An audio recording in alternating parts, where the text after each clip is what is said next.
Oh no! Oh no! Why? It just kills me forever. Mayhem in Single Valley is a puzzle platformer RPG about Jack, who finds himself in the middle of the apocalypse on the day he is supposed to leave for the city, and everyone thinks it's his fault. It starts off as a normal game about stopping an infection, but develops into a metagame about the role of Jack as a character. It costs $15. It was developed by Fluxscopic Limited and was published by Tiny Build Games. In Mayhem in Single Valley, an infectious virus has been released intentionally by a mysterious monster. You traverse areas, gathering collectibles and solving puzzles as you go.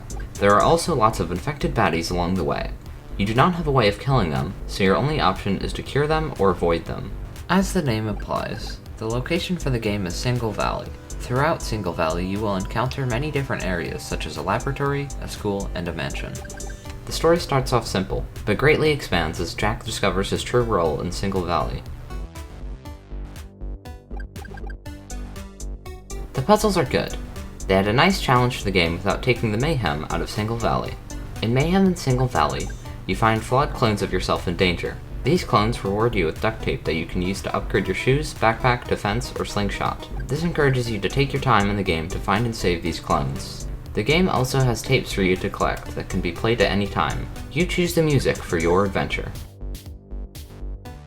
The story is way too convoluted, and it bites off more than it can chew. I can't discuss it in detail without spoilers, but it gets meta when it doesn't have to.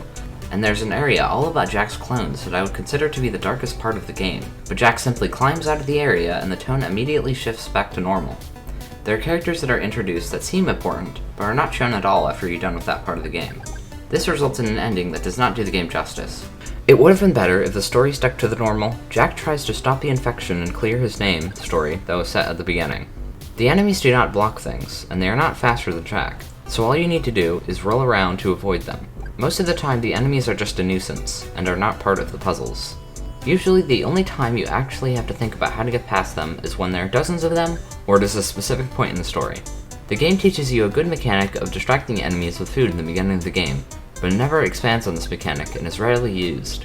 You cannot backtrack in the game.